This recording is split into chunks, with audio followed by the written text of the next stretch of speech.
Assalamualaikum warahmatullahi wabarakatuh. Umi mau mengomentari seorang bukan selebgram, konten kreator Facebook yang orang Indrapura, Kak Lia itu, yang videonya viral. Dia nangis-nangis membilangkan suaminya selingkuh, dan di dalam video itu kata-katanya adalah suaminya sudah berselingkuh berkali-kali. Nah, ini yang mau Umi komentarin adalah sikap kita sebagai seorang istri yang cepat sekali mengambil keputusan tanpa berpikir panjang. Dan memang kenyataannya, memang kalau kita lagi emosi, kita memang tidak boleh berpikir secara jernih gitu ya. Umi juga seperti itu. Umi juga bukan yang baik-baik sangat, Umi bukan yang lembut sangat, Umi yang bukan yang terima sangat gitu, enggak. Tapi dari situ kita bisa belajar. Setelah video itu viral, setelah keadaannya sejuk, setelah hatinya tenang, dia jadi merasa dihapus videonya gitu kan. Jadi kan ibaratnya itu udah ditonton sama ratusan ribu orang mungkin ya, dan mungkin sudah jutaan, karena Umi tengok followernya juga udah 1,1 juta. Dan Umi juga dari semalam banyak konten kreator lain yang mengomentari kakak itu gitu ya. Yang mau Umi nasihatkan untuk bunda-bunda semua, sebelum sesuatu tuh terjadi, lebih baik difikirkan dulu ya, jangan diviralkan, karena memang di Indonesia ini zamannya sikit-sikit viral, tapi habis itu ya masih balikan lagi, hubungan lagi sama suaminya gitu kan. Percayalah, mereka yang lihat di sosial media itu hanya mensyukuri, dan rata-rata kalaupun yang simpati itu hanya beberapa gitu. Dan kebanyakannya juga simpatinya itu belum tentu tulus, karena orang sekarang ini kan senang melihat orang susah melihat orang senang gitu ya.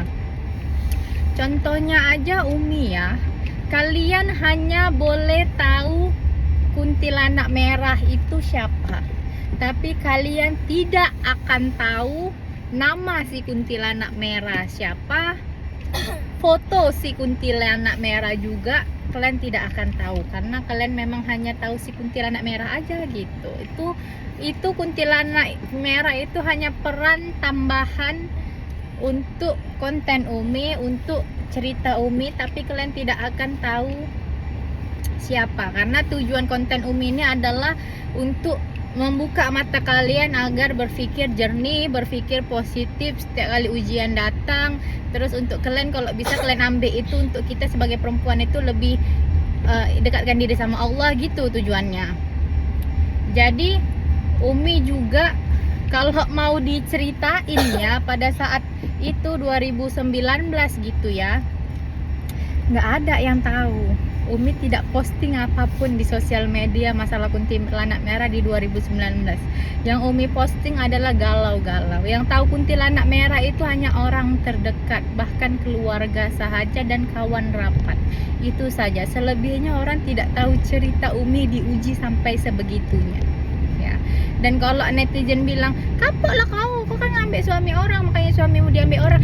Justru itulah yang mau Umi jelaskan di sini. Aku datang di rumah tangga orang, jadi aku boleh akur menerima kalau ada manusia lain yang datang di rumah tanggaku. Dan Umi mau perempuan-perempuan di luar sana juga seperti itu. Misalnya kalian nikah, memilih pasangan kalian kan penuh dengan kasih sayang, cinta pada saat janji memutuskan untuk menikah kan. Jadi kalau ada ujian datang di dalam rumah tangga itu, Umi mau kalian itu membenahi sama-sama gitu loh. Itu pilihan kalian kan. Jadi ya kalian harus terima itu pilihan. Kalian harus terima itu takdir. Jangan, "Oh nggak bisa, aku perempuan independen kok, aku perempuan, aku minta dihargai, harus diakui," cerai. Lepas itu kawin lagi, cerai lagi, kawin lagi, cerai lagi. maksudnya seperti itu. Bayangin aja sekarang ini ya, kasus perselingkuhan dengan kasus perceraian di Indonesia itu meledak meletup. Lain di Malaysia ini guys. Iya benar, wallahi ya. Karena mereka tuh ya sebelum menikah itu di Malaysia tuh sebelum menikah itu ada kursusnya itu mengarah ke agama. Jadi mungkin mereka berpegang pada itu. Kalaupun ada ujian sikit-sikit itu mereka boleh untuk menghandlenya, boleh mengatasinya. Dan di sini itu nggak ada sikit-sikit viral, itu nggak ada, beneran ya. Dan ini videonya udah panjang kali sebenarnya. Kalau mau dikupas lagi itu lagi panjang. Jangankan dan satu lagi ya, Umi dapat ujian lagi berat di tahun 2025 pas lebaran. Tapi di balik ujian itu hubungan Umi sama Madu Umi jadi semakin deket gitu. Jadi Madu Umi itu sayang sama Umi. Dan Madu Umi itu jadinya